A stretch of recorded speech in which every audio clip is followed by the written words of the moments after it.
Look at it just for a small beat, not too long, but before you rise, like settle on it and then rise.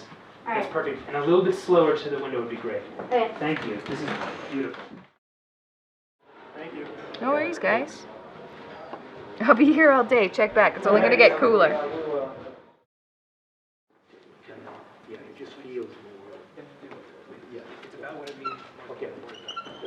Okay. Well, let's just try. Yeah. It's two shot, push in tighter two shot. Correct. Then Come down. Then helix down at her hand. Right. We boom down to the hand, and on that boom down, we're pulling back slowly to be a little bit wider. And then when she takes the hands, we want to pull back just enough to get more. And the reason why we do. If I'm still imploring him, when I say both of you, I guess I don't have to turn back to Peter to say both of you.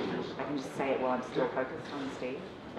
The both of you can be the one thing that's back to him. And Yeah, back okay. to her. Because it is both of you. Both of you would be to him, and then back to him. But Peter's not the problem right now because Peter's here, and this one's ready to leave and ready to take Peter. So that's why. And I say I promise, which kind of what I'm saying is I promise. Action.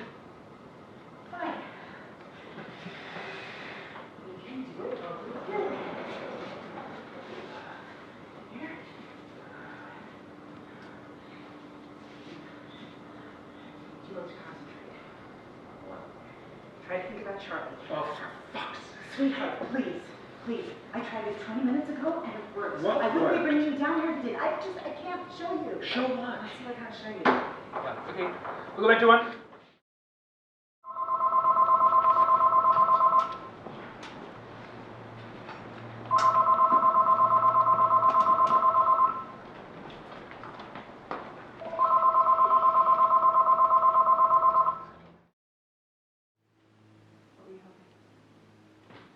Did I tell you psychiatrist friend we brought back our dead first? You don't think I know how that sounds?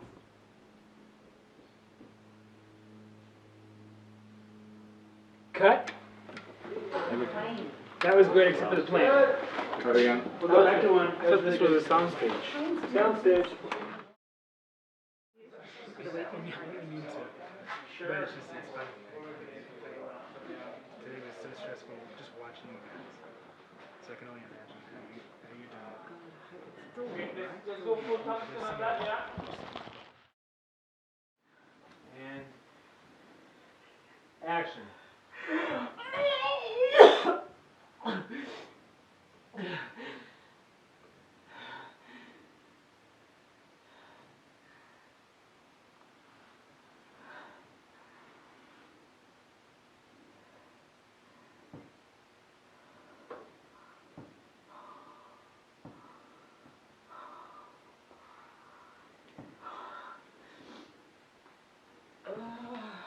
Cut. It's almost wonder. It's almost like wonder, right? I agree.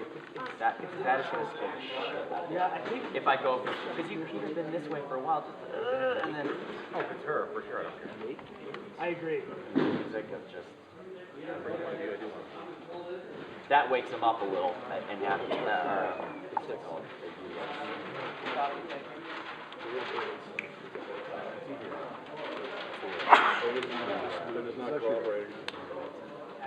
Activate.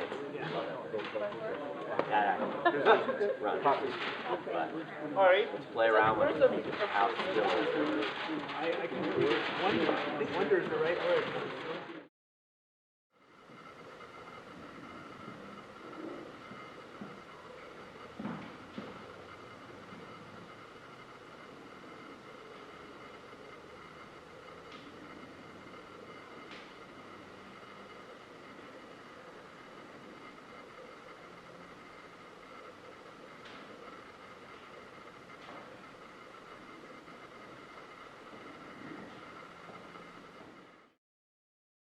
Action.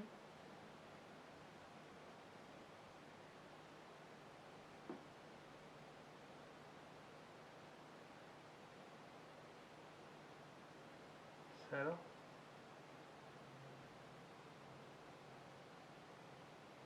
I want to feather it out a bit We more, got right? it. One more. It's tricky. It's tricky. And we'll do this one just a hair faster. And camera.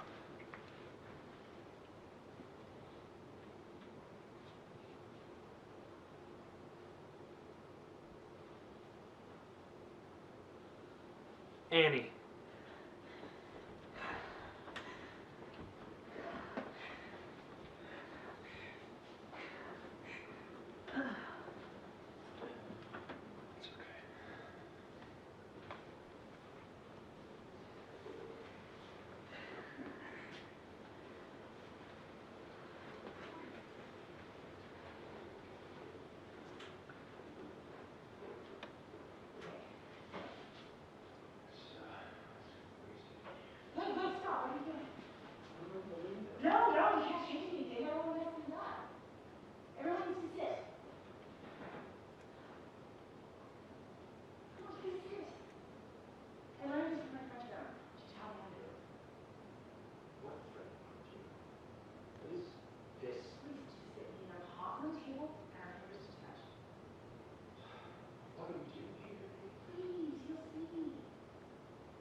Cut. We cut. Alright. We cut. That wasn't as good as the others. Nah, give me one. We have two. We have it in those, right? No. Okay. For sure. Check that chip. Excellent work. Next. Hey, I'm sorry, time out. Time out.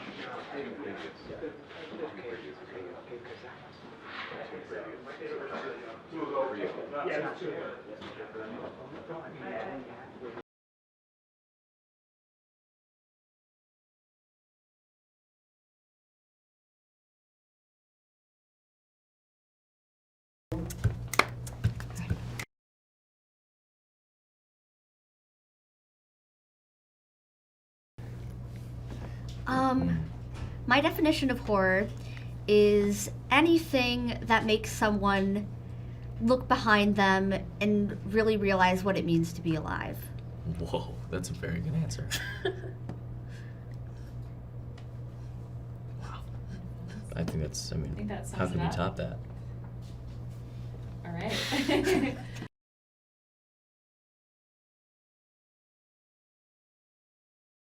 There were a lot of touchstones for me on this film. You know, Rosemary's Baby, Don't Look Now, and Nicholas Roeg in general was somebody that I was looking at, and you know, Jack Clayton's The Innocents. There were a lot of old Japanese films that we were talking about, like Ugetsu, Kwaidan, Empire of Passion, Kuroniko, but most of the films that I screened for the crew were actually family dramas, like films by Mike Lee and In the Bedroom, The Ice Storm. You know. We talked a lot about Roman Polanski. Yeah. Talked a lot about Rosemary's Baby. Roman, but also Chinatown. You and I talked about all the time when we were making it. Yeah, and that's a film I'm always thinking about anyway. Yeah. Macbeth by him. Oh, Ice Storm. Did you say Ice Storm? I did say it. My bad. I wasn't listening. I'm sorry.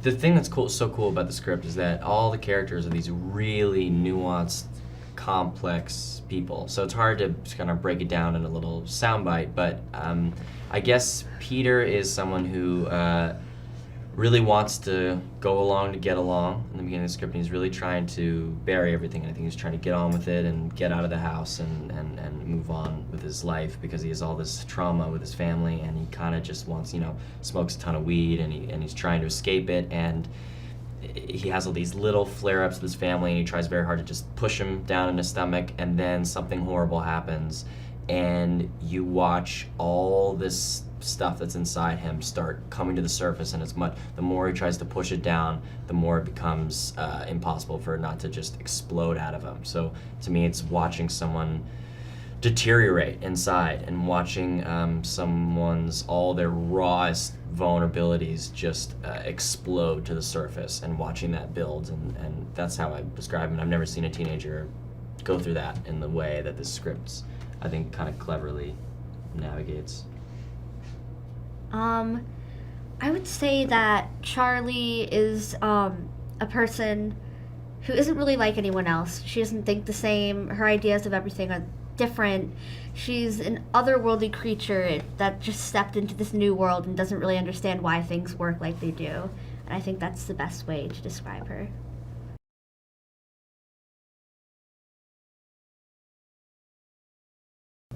I don't know.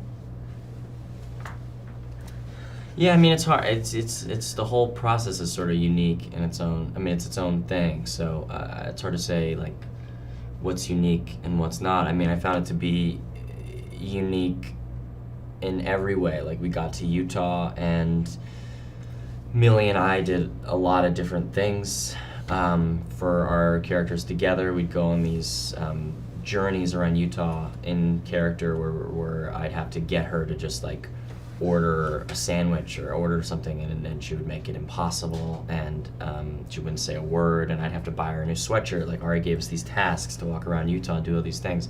So I mean that is automatically, I mean you start to develop these sort of these feelings you have, these resentments just because, oh my God, she just embarrassed me in front of this person. She just hold my hand and cross the goddamn street. Like there's all these things, and when you have all that, automatically it starts to be like you have a history. And so, I mean, I think that I got really lucky because I've worked with Gabriel before, and he was, you know, part of my family, so I already had a whole history with him.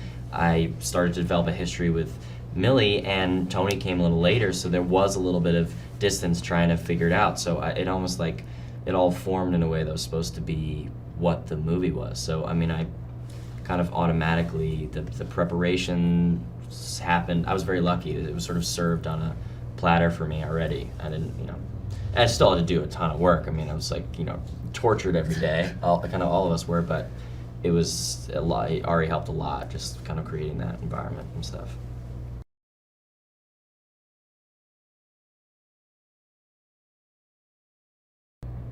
I want them to be traumatized. I would think that's great, right? I mean, Yeah. Ari said that one time, he's like, I just have all this sickness inside me and I want to put it into everybody else. And I was like, that is awesome. That's what he said to me day one. Yeah, I just want to poison people's brains. Make something that lingers with people.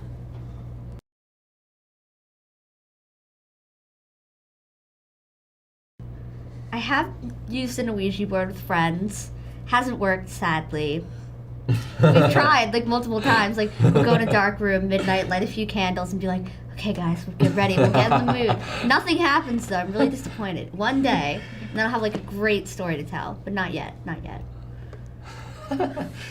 No, I'm not gonna fool around with that stuff. But I did the seance in the movie, and that was enough. I'm never gonna do one again. That was traumatizing enough. I never say. It's a long story, but I never say the Scottish play. I never say the actual word of the play because I'm freaked out because of a bad experience I had in a play I was doing. Everything fell apart. I said it on stage and all the lights went out and the couch flipped over and I forgot like 3 monologues and the fan broke and it was just a disaster. So, but one day when we were doing that seance scene, Ari said it somehow and I was like, no! And it's so pretentious to like not want to say that word, but then when it happens, I was so superstitious. It was dark in the house. I was like, Ari, just go do something, say the Midsummer thing. And he was like, oh, it doesn't need to happen. And we were doing the seance, and the glass that's used in it just shattered in my hand without touching any. I just put it, and it shattered in my hand. And I was like, you better do those Midsummer Night's Dreams. He's like, yeah, let me get on that. And he did that. So I'm never going to do a seance again because that was scary enough. Terrifying.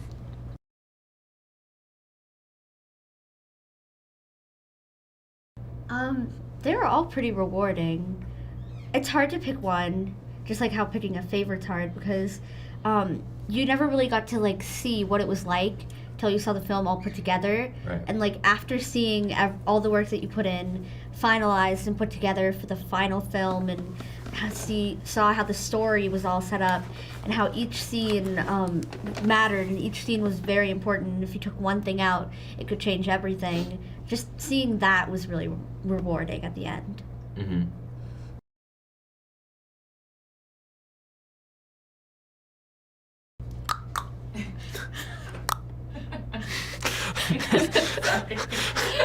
Everyone who's watching this is gonna be like, that was the weirdest thing. I have to see this movie because I have no Yeah. idea what the hell just happened. And then whenever they hear that noise, they'll never be the same again. Yeah. That's true. So sad you can never do that again. I know. In your Or I whole could just do it life. to freak people out. Yeah, or if Just someone's not being nice on the street or something, you just like, go, and they'll be like, oh my god, demons everywhere.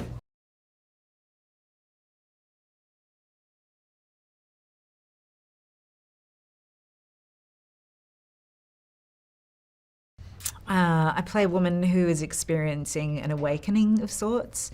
At the beginning of the film, you find her in a position of loss. Her mother has just died, and you quickly realise that it wasn't the kind of idealised, kind of lovely relationship a mother and daughter shares, and that this woman missed out on a lot of nurturing and a lot of what a kid really is owed when they're growing up. So the film is about her coming to understand what her family means, where they come from, what their intentions are, what her own existence really, what it really entails, and it's really very, very confronting and shocking.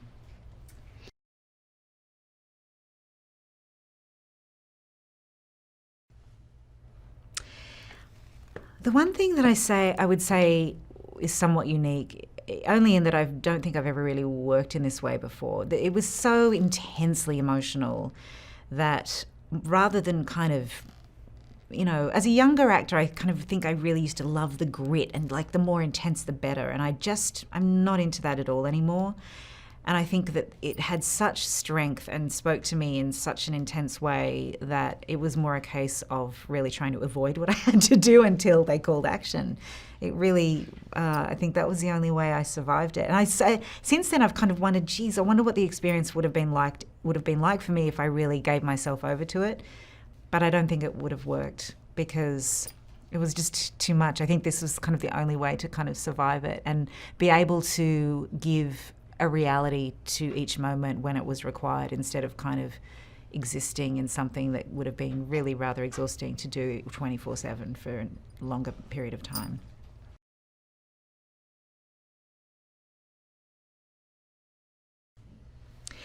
Really, I didn't have to look further than the script. It was so brilliantly written by Ari Aster. Really, he's a wonderful writer because I think he's such... he just gets what it is to be human, and he understands dynamics between human beings and what it is and how complex it is to literally exist. And so he created something so honest and so raw. I really didn't have to look beyond that. And if I did, I would always look up to his face and he would have an answer should I have a question.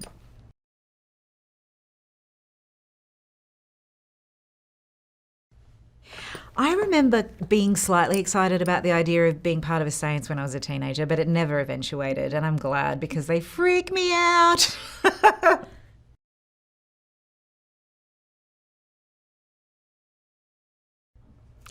I think it's such a didactic thing to kind of tell audiences what they should expect because everybody comes to the cinema or any experience in life with their own experiences, and so you relate to things differently. I mean, I hope that they understand that it isn't just like another horror film full of, you know, gratuitous scares. There is such a profound, beautiful story within this, and it is very sad and very moving, and it does become deeply shocking and upsetting. So it is a roller coaster, but it's an exciting new voice in cinema, making a film in a very original way, and that in itself is worth seeing the movie. But the content of the movie is also really, really special, and I think it'll excite people more than, and it seems to be, it excites people more than it intimidates them.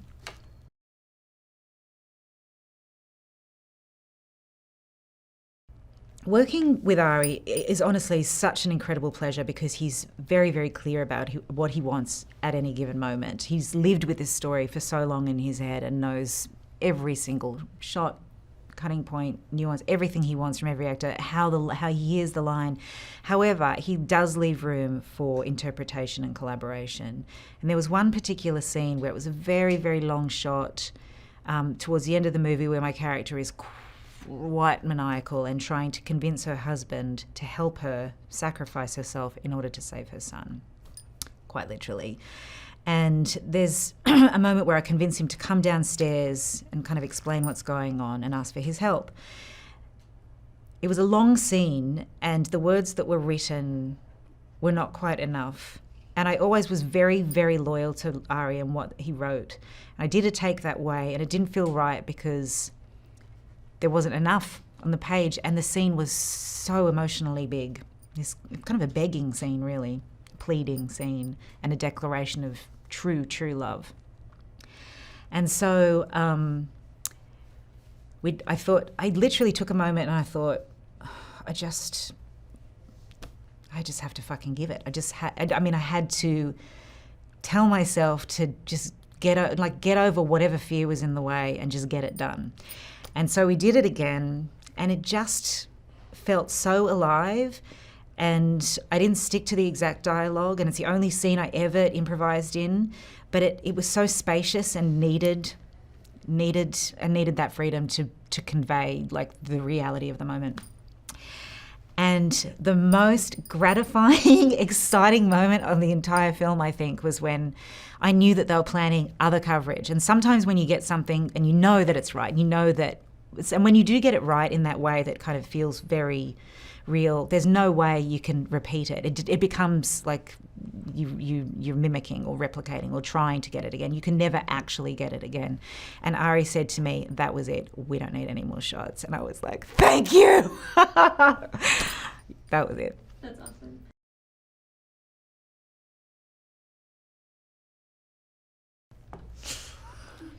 Oh my God. Sound plays such a huge part in this movie too. I mean,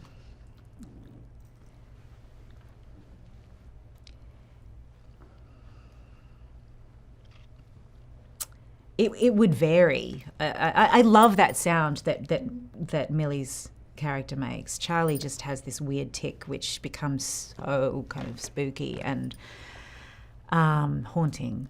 But I think there are so many changes within the film. It's probably a scream that starts somewhere and travels to so many different places and that you never want to hear again once it's uttered. It's Grandma. You know you were her favorite, right? Even when you were a little baby, she wouldn't let me feed you because she needed to feed you. The writing process was pretty therapeutic, and then making the film, you're just so concerned with executing it that you just get lost in the minutia. It was important to me that audiences, invest in these people and what they're going through. And the film is really about a family going to hell. And so, for me, it was important that the film serve first as a really vivid family drama, and to really just attend to that first, so that from there, once people are invested in what they're going through, the film can spiral out into a nightmare. I think a lot of people think that if you do something really traumatic, like a movie like that, it actually brings you down, and it does, but actually there's a liberation to it. And I think all of us, it was personal in the way that we were working out something personally. I think between the entire family and Ari, we were all, that's sort of what you feel. It's like we were all leaving stuff on the table, or at least I was, I know Ari was, and that's something we talked about is, therapeutic is kind of an amazing, perfect word, because when else do you get to scream at your mother repeatedly, for an entire day? When else is that an appropriate thing to do without any consequence, and you're actually instead, it's actually gratifying and you get congratulated for doing that. So it's like, I think in certain ways, for all of us, it was ways of like working certain things out. So for me, it was validating to watch the movie and see the audience get really excited, but it was also a sigh of relief, which is not what I thought. I thought, oh, I'm gonna be so anxious watching it, but actually by the end I was like, like we all kind of got that out of our system. And those are my favorite movies, or movies where I feel like the director's getting stuff out of their system. So, I don't want to speak for you, but I feel like just because something is personal doesn't mean it has to be autobiographical. I think it's emotionally very personal to everybody, and I think even if they don't want to admit it, nobody knows how to deal with grief. Nobody knows how to deal with trauma. Nobody really has the perfect family dynamic, and I feel like this family is doing the best they can under the circumstances of being cursed and being haunted, and I think that's such an interesting and provocative question. I wasn't really disturbed by much of what I did. I feel like the only thing that really bothered me was the bird part, but everyone on set was really nice and made sure that I was okay with it, and it was really great, and afterwards it was fine. And it's hard to connect to the character because we are very different people, and she's nothing like me, but for me, it was mostly just interesting to see who she was and creating that person. Yeah, I felt pretty disturbed by the whole process. There was many different scenes, but I don't want to give away any spoilers. But I'd say there's an entire section in the movie that I'll never quite get over. I mostly just tried to remind myself that it's not real. It is a movie, and all these people are putting their time and energy into making something that's really unique and amazing, and I think that really helped me from getting too dark into it. And whatever the opposite of that is, that's what I did. I thought if I was completely destroyed, then it was a good thing. For me, it was just a matter of keeping the train on the tracks. But as far as working with the actors, they all very different processes. Alex is somebody who just throws himself kamikaze style into the part and kind of lived in Peter's skin for 2 months. And at times it looked like what he was doing to himself was dangerous, which, as a filmmaker is exciting. And it's nice to just be able to talk to the character as opposed to the actor. And then you have somebody like Millie who uses the Stella Adler method, and she's much more detached and can kind of just turn it off. I mean, they're both incredibly disciplined actors, and then you have Toni and Gabriel and Ann Dowd, who are also just incredibly disciplined actors. And my job is just finding a way to help them in whatever way they need, and usually that just means leaving them alone. Again, the idea here was to really take my time and sort of the film demands a certain patience from the audience, and hopefully that's rewarded by the end. But you really live with these people for a long time, and then the hope is that what happens to them eventually kind of it comes as a betrayal to the audience. So it should hit hard, and it is a film that is designed to stay with you. It shouldn't be easy to shake, and I hope it isn't. I just don't want to put any more stress on my family.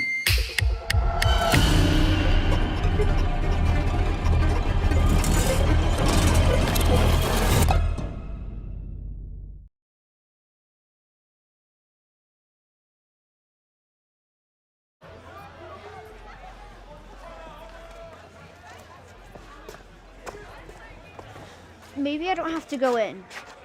What? Why? It's okay, I can just stay out here. Charlie, you're the one who wanted to come. So you just go, I'll be out here. Okay, but you realize I drove you here, so if you don't go in with me, I'm gonna have to drive you home, and that'll take an hour.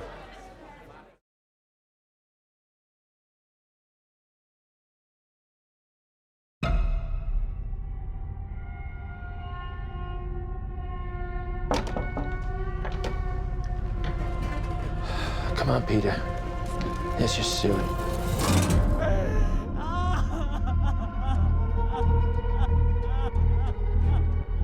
It's heartening to see so many strange new faces here today. I know my mom would be very touched and probably a little suspicious.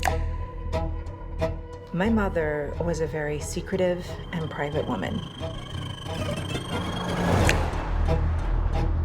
It's Grandma. You know you were her favorite, right? Even when you were a little baby, she wouldn't let me feed you because she needed to feed you. She was a very difficult woman, which maybe explains me. I recognize you from your mother. What? Sometimes I swear I can feel them in the room. Oh my God, what's that? She isn't gone.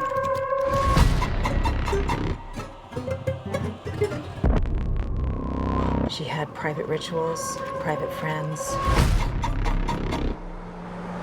Who's gonna take care of me? You don't think I'm gonna take care of you? But when you die.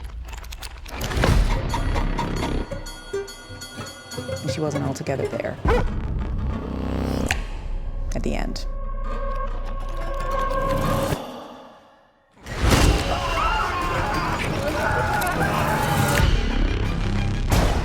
I don't like this. Dad, I don't like this. What's happening? Peter! Don't you ever raise your voice at me! I am your mother! Please stop! Mom, what's happening? Make it stop! Make it stop! I just don't want to put any more stress on my family.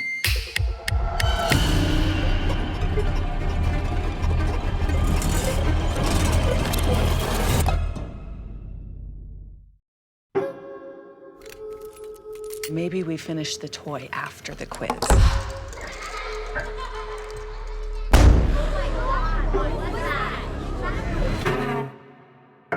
My name's Annie. My mom died a week ago. She was a very private woman, and she wasn't altogether there at the end. Who's gonna take care of me? You don't think I'm gonna take care of you? When you die. Sorry, I recognize you from your mother. How is your relationship with your daughter? What? Peter? Charlie? Are you okay? Charlie? Please stop. Charlie! Charlie! Please stop. Mom? Charlie! Mom? What's happening? Stop! Make it stop! Please stop!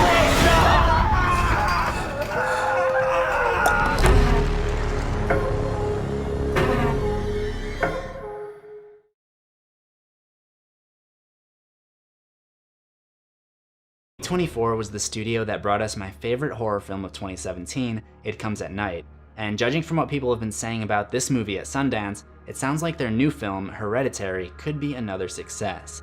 Yesterday we got a trailer for it and it does look promising. Look closer, however, and you'll see some downright creepy details and things that just don't add up, seemingly on purpose. If you want to hear the one consistency I did find, then make sure to stick around to the end of this video. This is Things You Missed. Let's just start at the beginning of the trailer. It opens on this miniature model of the house. It appears to be the house that they live in, which shows up about midway through the trailer. This piece sitting on the chair should end up going right here on the front of the house. The garage doors are the same for both, and the front entrance and overall shape of the house seem consistent. But then you notice this window is missing from the model, and the colors are changed entirely. The model has beige wood with green frames, while the house is brown with dark brown frames. In another shot, we can also confirm that the real house is missing this section too. Now, it could just be that she's using the miniature to plan a remodel or something, or she's an architect, as evidenced by these blueprints, that reuses the same design elements in many of her works, such as the garage door and the front door. But what makes me think otherwise is that there are other inconsistencies in the trailer begging to be noticed. The treehouse is missing from the model altogether, and because the treehouse looks like a small, separate house, you have to wonder if she just sees it as another one of her creations. Just a crazy guess here because we don't know a whole lot about this movie yet, but maybe the mother starts to break down later in the movie and loses sight of the difference between her real family and the figurines. One more thing from this opening shot before we move on. There are two creepy photos pinned up in the corner of the room. I'm not sure what the first one is, but please let me know your thoughts in the comments, but the second one looks like a pair of feet standing in an overexposed doorway. If you're not convinced, let me crank up the contrast for you. Now let's look at the shot later in the trailer where the mom finds the figurine of her deceased mother standing in the doorway. Connection? Not definite, but absolutely a possibility.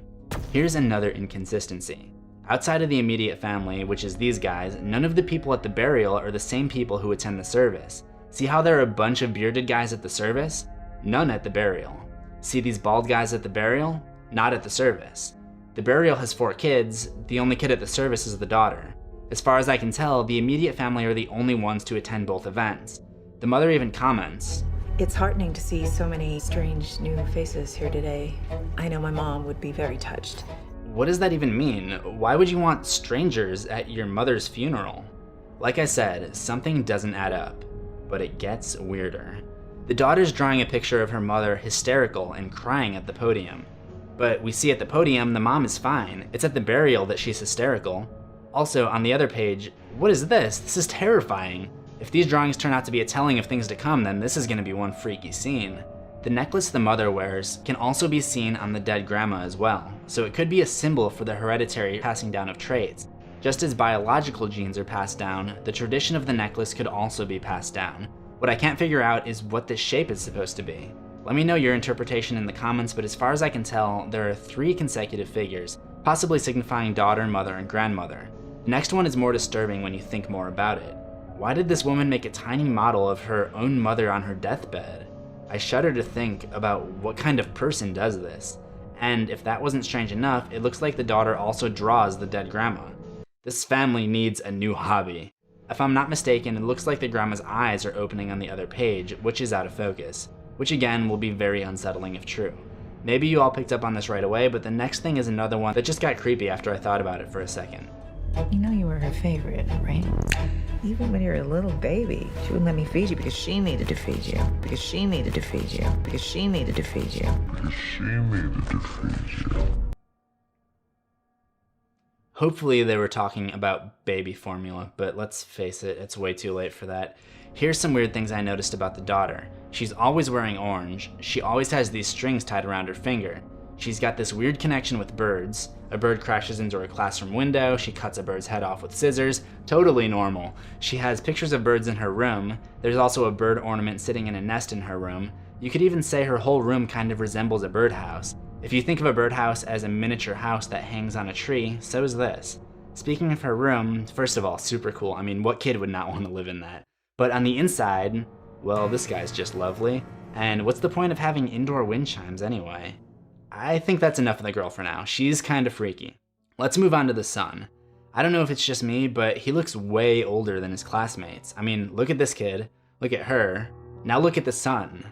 Looks like he got held back a couple times, but given what happens next, I can kind of see why. Also, there's a poster on the wall behind him that just says big. It could be because everything in this movie seems to have a miniature version, and if the lines do start to blur at some point, as I predicted, there may be clues about which world we're in. I think we've established that the kid is kind of disturbed, so this sign at the school that has the words help and counselor probably foreshadow a scene that takes place at said counselor's office involving the kid. You may have noticed in this quick shot that the head from the doll is missing, but what you most likely overlooked is that this is actually supposed to be the son, Peter. The dresser right here is the same as this dresser seen in his room, and the position of the bed in relation to the desk also matches. The shade of his blue pajamas seem to be the same as what the doll is wearing, and the color of the walls and the location of this stripe all match up. But of course, there had to be inconsistencies, like the missing blinds or the added carpet. I think we can assume that his head-smashing tendencies are probably related to why the doll has no head, but it also looks like something is trying to pull his head off just before. And as promised, there's one major consistency that could be a big clue as to what's making this family so crazy. At the end of the trailer, this flare transitions the mother's face into the daughter. A similar flare is seen traveling down the hall at the son's school.